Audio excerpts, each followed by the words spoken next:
Assalamualaikum warahmatullahi wabarakatuh. Selamat datang di cerita penuh hikmah yang mengingatkan kita akan pentingnya berbakti kepada orang tua, khususnya ibu. Sebelum kita memulai kisah ini, mari bersama-sama kita bersholawat kepada Nabi Muhammad Shallallahu Alaihi Wasallam. Semoga dengan bersholawat, hati kita menjadi tenang, hidup kita penuh berkah, dan kita selalu berada di jalan yang diridhu Allah Subhanahu wa Ta'ala. Kisah yang akan Anda dengarkan ini adalah sebuah cerita yang disusun untuk memberikan pelajaran berharga kepada kita semua tentang pentingnya menghormati orang tua, terutama ibu, yang doanya adalah kunci keberkahan hidup kita. Jika Anda merasa cerita ini bermanfaat, jangan lupa untuk like, komen, dan subscribe agar kami bisa terus menghadirkan kisah-kisah penuh hikmah lainnya. Tulis juga pendapat Anda di kolom komentar. Dukungan Anda sangat berarti bagi kami. Mari kita mulai kisah ini dengan hati yang terbuka dan niat untuk mengambil pelajaran. Selamat mendengarkan. Di sebuah desa kecil yang tenang, terdapat sebuah rumah sederhana yang dihuni oleh seorang perempuan tua bernama Bu Maryam dan anak perempuannya, Hasna. Bu Maryam adalah seorang wanita yang lembut hati dan rajin beribadah. Setiap malam, ia selalu duduk di ruang tengah rumah mereka, membaca Al-Quran dengan suara lembut, memohon berkah dan keselamatan untuk anaknya. Namun, kehidupan di rumah itu tidak selalu damai. Hasna, yang baru saja menginjak usia dewasa, mulai menunjukkan sikap yang berbeda. Gadis itu seringkali terlihat sibuk dengan ponselnya, mendengarkan musik keras-keras, dan jarang berbicara dengan ibunya. Ia menganggap ibunya kuno dan terlalu banyak mengatur hidupnya. Hal ini membuat hubungan mereka semakin jauh. Malam itu, suasana di rumah mereka terasa sunyi. Hanya suara lantunan ayat suci Al-Quran dari bibir Bu Maryam yang terdengar. Hasna, yang duduk di pojok kamar dengan ponselnya, mulai memasang lagu-lagu dengan volume tinggi. Suara musik yang gaduh menyelimuti rumah kecil itu, mengalahkan bunyi pelan bacaan Al-Quran ibunya. Bu Maryam menghentikan bacaannya. Ia menghela napas panjang. Dengan suara lembut, ia memanggil, "Hasna, kecilkan sedikit musiknya. Nak, ibu sedang mengaji." Namun, tidak ada jawaban dari Hasna. Gadis itu bahkan menaikkan lagi volume musiknya. Bu Maryam mencoba bersabar. Ia berdiri perlahan, lalu berjalan mendekati kamar anaknya. Dengan penuh kasih, ia mengetuk pintu kamar. "Hasna, ibu hanya memintamu mengecilkan musik itu. Tidak baik mengganggu bacaan Al-Quran," ucapnya dengan nada tenang. Namun, pintu kamar itu terbuka dengan kasar. Hasna berdiri di ambang pintu dengan wajah kesal. "Apa sih, Bu? Musik ini lebih bagus daripada suara ibu yang berisik itu." Bu Maryam tertegun mendengar kata-kata pedas dari mulut anaknya. Namun, ia tetap berusaha menahan diri. "Nak, jangan berkata begitu. Ibu hanya ingin kita sama-sama menghormati waktu. Tidak baik mengganggu bacaan Al-Quran dengan suara yang keras." Hasna mendengus kesal. "Ibu selalu saja mengatur hidupku. Aku bebas melakukan apa saja. Jangan ikut campur," teriaknya. Tidak cukup hanya dengan kata-kata, Hasna yang terbakar amarah tiba-tiba mengangkat kakinya dan menendang tubuh ibunya yang berdiri di hadapan pintu. Tubuh Bu Maryam terhuyung ke belakang, dan Al-Quran yang masih digenggamnya jatuh ke lantai. Suara benda itu terpantul di ruang tengah yang sunyi. Bu Maryam terdiam. Tubuhnya gemetar, bukan karena rasa sakit, tetapi karena tidak percaya anak yang ia besarkan dengan penuh kasih bisa melakukan hal sekejam itu. Ia memandang Hasna, yang masih berdiri dengan ekspresi marah. Mata Bu Maryam mulai berkaca-kaca. Namun, ia tidak berkata apa-apa. Hasna, yang masih dikuasai amarah, memutar badan dan kembali masuk ke kamarnya. Ia membanting pintu dengan keras, meninggalkan ibunya yang terduduk di lantai, mencoba meraih Al-Quran yang jatuh. Malam itu, di tengah ruang sederhana yang biasanya penuh dengan ketenangan, hanya ada tangis lirih seorang ibu yang merasa hatinya hancur. Bu Maryam mengangkat kedua tangannya ke atas, memohon kepada Allah sambil menahan isak. "Ya Allah, tunjukkan jalan bagi anakku. Berilah dia petunjuk agar kembali ke jalan yang benar." Namun, Bu Maryam tidak tahu bahwa doanya malam itu akan menjadi awal dari sebuah kejadian yang mengubah segalanya. Malam itu, Hasna tertidur dengan rasa kesal yang masih membara di dadanya. Ia merasa ibunya selalu mencampuri urusannya, mengatur hidupnya, dan membuatnya tidak bebas menikmati hidup seperti yang ia inginkan. Dalam pikirannya, ia merasa benar, merasa apa yang ia lakukan adalah hal biasa bagi anak muda seusianya. Namun, dalam keheningan malam, sesuatu yang aneh terjadi. Di dalam tidurnya, Hasna merasakan tubuhnya seperti terbakar. Ia bermimpi berada di sebuah tempat gelap, dihantui oleh suara-suara yang bergema di sekelilingnya. Suara itu terdengar seperti lantunan ayat suci Al-Quran, tapi bukannya menenangkan, suara itu terasa menusuk hati dan pikirannya. Ia mencoba menutup telinganya, tapi suara itu terus bergema, semakin keras, dan semakin mendekat. Tiba-tiba, dalam mimpinya, ia melihat bayangan ibunya. Perempuan tua itu berdiri di hadapannya, dengan wajah yang basah oleh air mata. Namun, kali ini, ibunya tidak berbicara. Ia hanya menatap Hasna dengan tatapan penuh kesedihan, seolah ingin menyampaikan sesuatu, tapi tidak sanggup mengucapkannya. Hasna ingin berbicara, ingin meminta maaf, tetapi lidahnya terasa keluh.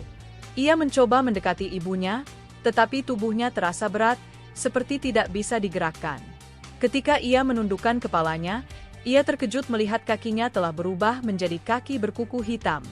Tangannya perlahan berubah menjadi cakar, dan tubuhnya ditumbuhi bulu hitam pekat.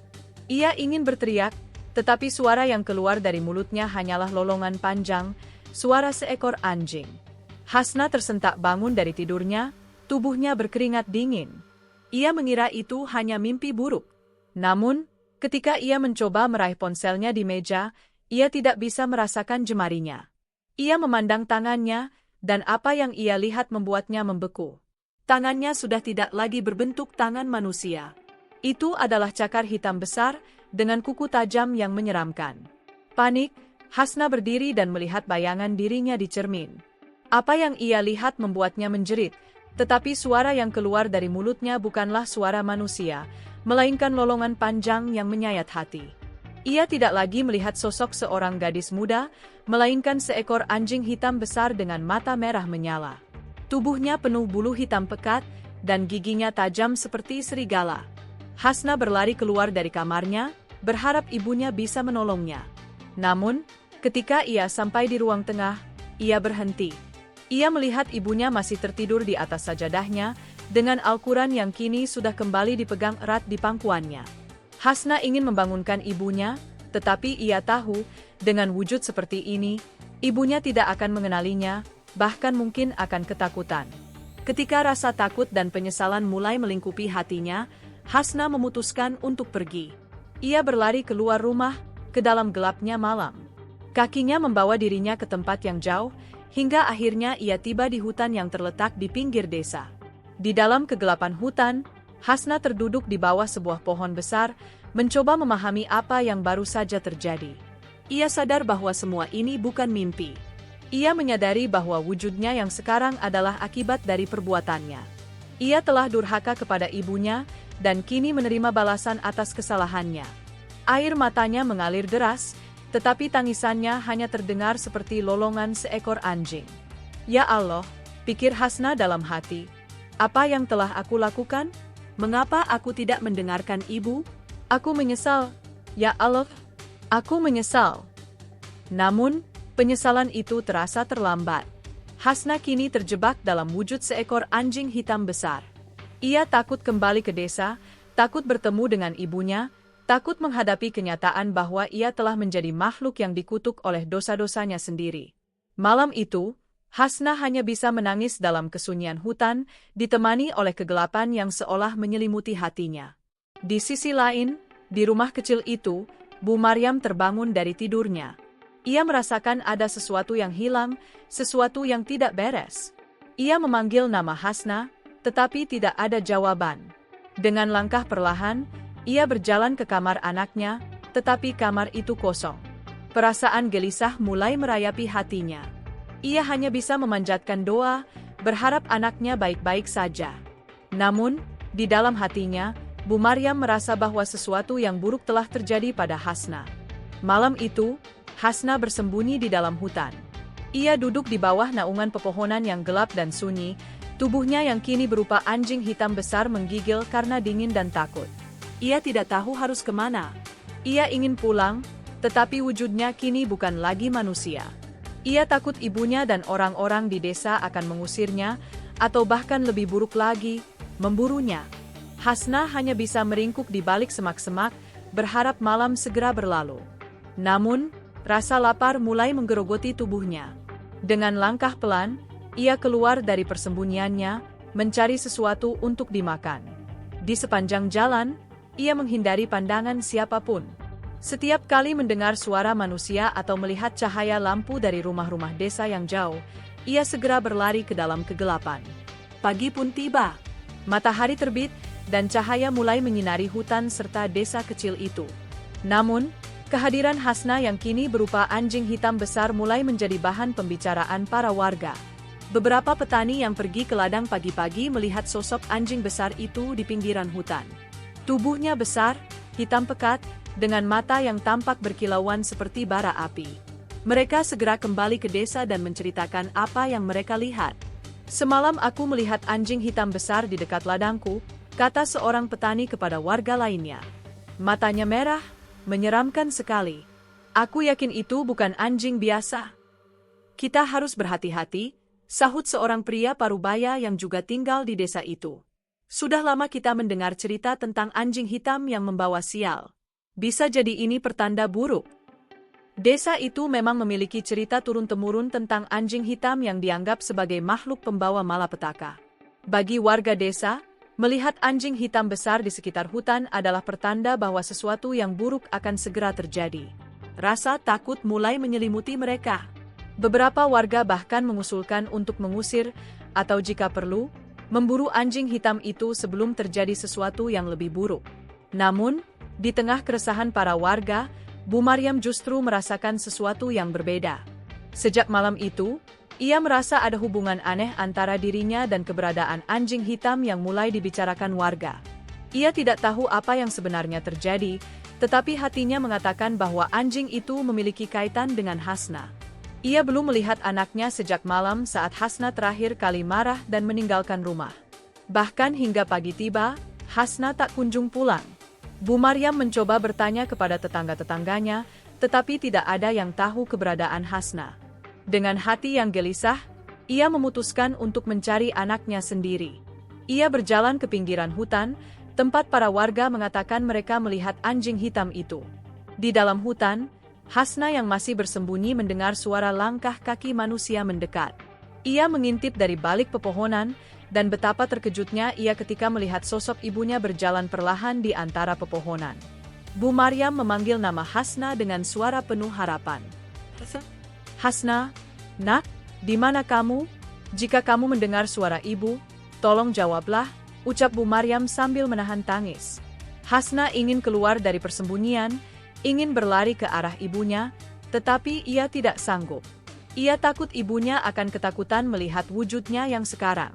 Ia hanya bisa bersembunyi di balik semak-semak, mengawasi ibunya dari kejauhan. Namun, tatapan ibunya yang penuh kasih dan suara lembutnya membuat Hasna merasa semakin bersalah. Ia tahu bahwa ibunya mencintainya, meskipun ia telah berbuat durhaka.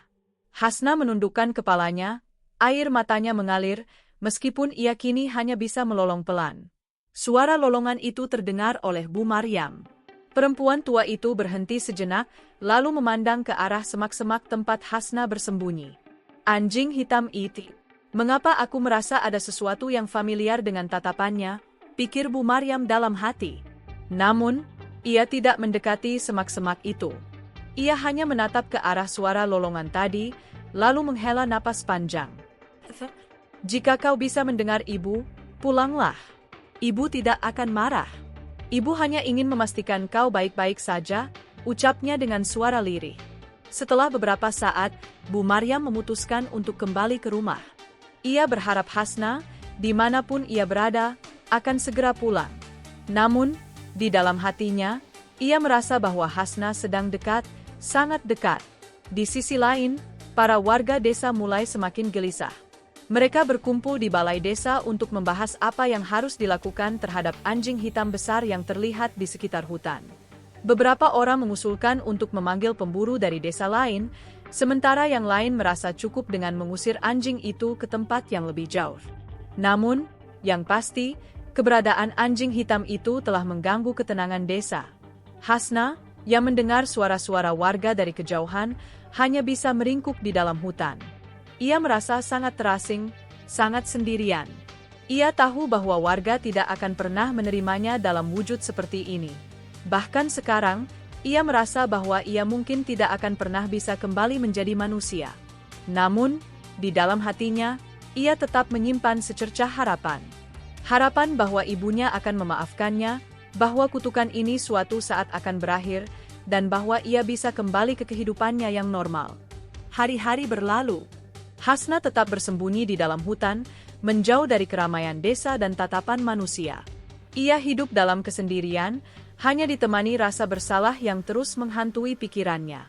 Setiap malam, ia mendengar suara lolongannya sendiri, yang seperti memantul di dalam hatinya, mengingatkannya pada dosa besar yang telah ia lakukan terhadap ibunya. Di sisi lain, Bu Maryam tidak pernah berhenti mencemaskan anaknya. Hasna belum juga kembali ke rumah, dan warga desa mulai sibuk dengan rencana untuk mengusir anjing hitam besar yang mereka anggap membawa sial. Namun, di dalam hati kecilnya, Bu Maryam merasa bahwa anjing hitam yang mereka bicarakan itu adalah sesuatu yang lebih dari sekadar binatang liar. Ia tidak bisa menjelaskan alasannya, tetapi setiap kali mendengar cerita warga tentang anjing itu, ia merasa ada ikatan yang tidak bisa ia abaikan. Pada suatu pagi, Bu Maryam memutuskan untuk membawa makanan ke tepi hutan. Ia tidak tahu pasti untuk siapa makanan itu, tetapi hatinya menuntunnya untuk melakukannya. Dengan langkah perlahan, ia berjalan ke arah hutan yang gelap, sambil membawa sebakul nasi dan lauk sederhana yang ia masak sendiri. Panggilnya dengan suara pelan. Jika kau ada di sini, tolong keluar. Ibu membawakan makanan untukmu. Hasna, yang sedang bersembunyi di balik semak-semak, mendengar suara ibunya. Tubuhnya gemetar. Ia ingin keluar, ingin berlari ke pelukan ibunya, tetapi rasa takut masih menguasainya. Ia tahu bahwa wujudnya sekarang tidak lagi seperti seorang manusia. Bagaimana jika ibunya takut padanya? Bagaimana jika ibunya akan membencinya? Namun, rasa rindu dan kasih sayang yang ia miliki terhadap ibunya akhirnya mengalahkan rasa takutnya. Dengan langkah yang ragu, Hasna keluar dari persembunyiannya. Tubuhnya yang besar dan hitam perlahan muncul dari balik semak-semak, membuat Bu Maryam tertegun. Bu Maryam memandang anjing hitam besar itu dengan hati-hati. Matanya bertemu dengan mata anjing itu, dan untuk beberapa saat, mereka hanya saling menatap dalam diam. Namun, sesuatu di dalam tatapan anjing hitam itu membuat hati Bu Maryam terasa berat. Mata itu begitu familiar, begitu penuh kesedihan, seolah ingin mengatakan sesuatu. Kenapa aku merasa seperti mengenalmu?" bisik Bu Maryam dengan suara lirih. Ia tidak bergerak, tidak menunjukkan rasa takut, hanya memandang anjing hitam itu dengan penuh perhatian. Hasna, yang kini berdiri di hadapan ibunya, hanya bisa menunduk.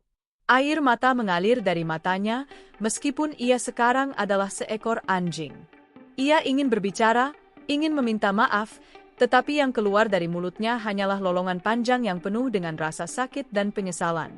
Bu Maryam mendengar lolongan itu, dan ia merasakan sesuatu yang menusuk hatinya. Ia perlahan mendekati anjing hitam itu, meskipun tubuhnya gemetar. Dengan tangan yang bergetar, ia mencoba mengulurkan tangannya ke arah anjing itu. "Jika kau benar-benar makhluk yang membawa pesan, katakan padaku, mengapa aku merasa seperti ini? Mengapa aku merasa bahwa kau adalah Hasna?" ucapnya dengan suara yang hampir berbisik. Hasna tidak bisa menahan diri lagi. Ia menundukkan kepalanya ke tanah, memberi isyarat penyesalan yang mendalam. Ia melolong lagi, kali ini dengan suara yang lebih lirih, seolah ingin mengatakan, "Ibu, ini aku. Aku menyesal." Bu Maryam perlahan berlutut di depan anjing hitam itu. Ia meletakkan tangannya di atas kepala anjing itu, meskipun hatinya masih dipenuhi keraguan. Namun, ketika ia menyentuh kepala anjing itu, ia merasakan kehangatan yang aneh, seperti sentuhan yang pernah ia rasakan sebelumnya, seperti saat ia menyentuh kepala Hasna ketika anaknya masih kecil. "Hasna?" ucapnya pelan, air matanya mulai mengalir. "Apakah ini benar-benar kau, Nak?" Mendengar ucapan itu, Hasna tidak bisa menahan perasaannya lagi. Ia menganggukkan kepalanya dengan perlahan, berusaha memberi isyarat bahwa apa yang dirasakan ibunya benar. Ia adalah Hasna. Ia adalah anak yang telah durhaka, yang kini menerima balasan atas perbuatannya. Bu Maryam menangis terseduh-seduh. Ia memeluk kepala anjing hitam itu, memeluknya dengan penuh kasih sayang seperti seorang ibu yang memeluk anaknya. Ya Allah, jika ini benar-benar Hasna, aku memaafkannya. Aku memaafkan semua kesalahan anakku. Jangan hukum dia lagi. Aku hanya ingin dia kembali. Hasna merasakan pelukan itu, pelukan yang telah lama ia rindukan. Ia ingin berbicara, ingin meminta maaf, tetapi hanya bisa menangis dalam wujudnya yang sekarang. Ia berharap Allah mendengar doa ibunya, berharap kutukan ini bisa berakhir. Namun, malam itu, tidak ada yang terjadi. Wujud Hasna tetap seperti seekor anjing hitam besar. Tetapi di dalam hatinya, ia mulai merasakan secercah harapan. Ia tahu bahwa ibunya telah memaafkannya, dan itu adalah langkah pertama untuk memperbaiki segalanya. Malam itu, setelah pertemuannya dengan anjing hitam besar yang diyakininya sebagai Hasna, Bu Maryam kembali ke rumah dengan perasaan campur aduk. Ia tidak tahu apa yang harus dilakukan, tetapi dalam hatinya, ia yakin bahwa Allah sedang menguji dirinya dan anaknya. Ia menghabiskan malam dengan berdoa di atas sajadahnya, memohon ampunan dan petunjuk dari Sang Pencipta. Ya Allah, bisiknya dalam doa, aku tahu anakku telah berbuat salah, tetapi aku memaafkannya dengan sepenuh hati. Jika ini adalah hukuman MU untuk Hasna, aku memohon, ya Allah, ampunilah dia. Berilah dia kesempatan untuk memperbaiki dirinya. Jangan biarkan dia tersesat lebih jauh, ya Allah. Sementara itu, di dalam hutan, Hasna meringkuk di bawah pohon besar. Ia masih bisa merasakan hangatnya pelukan ibunya, pelukan yang membuat hatinya terasa sedikit lebih ringan. Namun, rasa bersalah itu tetap menghantui dirinya. Ia memikirkan semua perlakuan buruknya kepada ibunya, kata-kata kasarnya, sikap angkuhnya, dan puncaknya, tindakannya yang kejam saat menendang ibunya dan menjatuhkan Al-Quran. Ya Allah, gumam Hasna dalam hati, aku tahu aku telah berbuat dosa yang besar. Aku telah menyakiti ibuku, wanita yang paling mencintaiku di dunia ini. Aku menyesal, ya Allah. Jika Engkau masih memberiku kesempatan, aku ingin memperbaiki segalanya. Aku ingin menjadi anak yang berbakti, ya Allah. Malam semakin larut, dan suasana di hutan menjadi semakin sunyi. Hanya suara angin yang berdesir di antara dedaunan, seolah menjadi saksi bisu dari penyesalan mendalam yang dirasakan Hasna. Dalam keheningan itu, ia tertidur, dan untuk pertama kalinya sejak kutukan itu menimpanya, tidurnya terasa damai, meskipun air mata masih mengalir dari matanya. Ketika pagi tiba, Bu Maryam kembali ke tepi hutan dengan membawa makanan. Ia tidak peduli dengan desas-desus warga yang menganggapnya aneh karena terus pergi ke hutan. Baginya, menemukan Hasna dan memastikan anaknya baik-baik saja adalah hal yang paling penting. Sesampainya di tempat yang sama seperti sebelumnya, ia memanggil, Hasna. Hasna, nak, ibu membawakan makanan untukmu. Jika kau ada di sini, tolong keluarlah. Dari balik pepohonan, Hasna muncul perlahan. Tubuhnya yang besar membuat langkahnya terdengar jelas.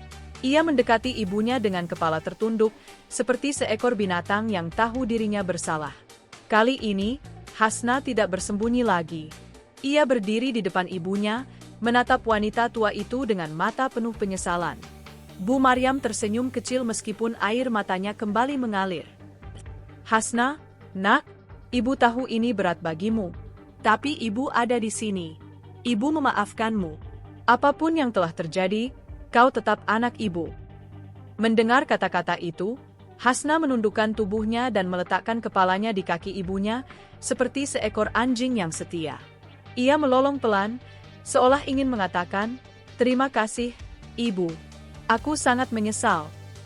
Bu Maryam berlutut dan memeluk kepala anjing besar itu. Dengan lembut, ia membelai bulu hitam yang kasar, sambil berdoa dalam hati. Ya Allah, jika ini benar-benar Hasna, aku memohon kepada MU. Hapuskanlah kutukan ini. Berilah anakku kesempatan untuk memperbaiki hidupnya. Aku telah memaafkannya, ya Allah. Ampunilah dia. Tiba-tiba, Sebuah angin lembut berhembus di sekitar mereka. Daun-daun berguguran dari pepohonan, dan suasana di hutan berubah menjadi hening, seolah alam sedang menyaksikan sesuatu yang luar biasa. Hasna merasakan tubuhnya mulai terasa hangat, seperti ada sesuatu yang mengalir di dalam dirinya. Bu Maryam, yang masih memeluk kepala anjing besar itu, merasakan sesuatu yang aneh. Tubuh Hasna yang tadinya kasar dan penuh bulu perlahan berubah. Ketika ia membuka matanya, ia melihat tangan Hasna kembali berbentuk seperti tangan manusia. Tubuh besar anjing itu perlahan mengecil, bulu hitamnya menghilang, dan di hadapannya kini berdiri sosok Hasna yang asli, seorang gadis muda dengan mata yang penuh air mata. "Ibu?" Suara Hasna terdengar serak, tetapi jelas. Ia memandang ibunya dengan penuh rasa syukur dan penyesalan. "Ibu, aku kembali." Bu Maryam memeluk anaknya dengan erat, menangis dalam kebahagiaan. "Hasna, nak, kau benar-benar kembali. Alhamdulillah, alhamdulillah, ya Allah." Hasna menangis di pelukan ibunya. Ia tidak bisa berkata banyak, hanya terus meminta maaf. "Ibu, maafkan aku. Aku telah menyakiti ibu. Aku telah menjadi anak yang durhaka. Aku tidak pantas mendapatkan maaf ibu." Namun, Bu Maryam menggelengkan kepalanya. "Hasna, ibu sudah memaafkanmu sejak lama. Yang penting sekarang, kau sudah kembali. Jadilah anak yang lebih baik mulai sekarang, nak. Jangan pernah lupakan kasih sayang ibu dan Allah yang telah memberimu kesempatan kedua." Matahari pagi bersinar terang di atas hutan, menerangi ibu dan anak yang kini bersatu kembali. Hasna menyadari bahwa Allah telah memberinya keajaiban, dan ia berjanji dalam hati untuk tidak pernah menyia-nyiakan kesempatan ini. Ia akan menjadi anak yang berbakti, dan ia akan menghabiskan hidupnya untuk menebus dosa-dosanya. Kisah ini mengajarkan kepada kita betapa pentingnya menghormati dan berbakti kepada orang tua, terutama ibu. Seorang ibu adalah sosok yang penuh kasih sayang, yang rela berkorban demi kebahagiaan anak-anaknya. Durhaka kepada orang tua adalah dosa besar yang tidak hanya menyakiti hati mereka, tetapi juga mendatangkan murka Allah. Sebagai pengingat, Allah berfirman dalam Al-Quran, "Dan kami perintahkan kepada manusia, berbuat baik kepada kedua orang tuanya. Ibunya telah mengandungnya dalam keadaan lemah yang bertambah-tambah, dan menyapihnya dalam 2 tahun. Bersyukurlah kepadaku dan kepada kedua orang tuamu, hanya kepadakulah kembalimu." Quran Surat Luqman 14. Maka dari itu, mari kita selalu menjaga hubungan baik dengan orang tua, memohon maaf atas kesalahan kita, dan berusaha menjadi anak yang membanggakan mereka. Pernyataan penting. Cerita ini adalah cerita fiktif yang dibuat menyerupai kenyataan untuk memberikan pelajaran moral kepada kita semua. Semua adegan, karakter, dan peristiwa bukanlah kejadian nyata, tetapi semata-mata diciptakan untuk menyampaikan hikmah yang dapat kita ambil bersama. Terima kasih telah mengikuti cerita ini hingga akhir. Jika kalian merasa cerita ini bermanfaat dan memberikan pelajaran berharga, jangan lupa untuk like, komen, dan subscribe. Tulis pendapat kalian di kolom komentar, dan jika kalian memiliki pengalaman atau pelajaran serupa, jangan ragu untuk membagikannya. Sampai jumpa di cerita berikutnya.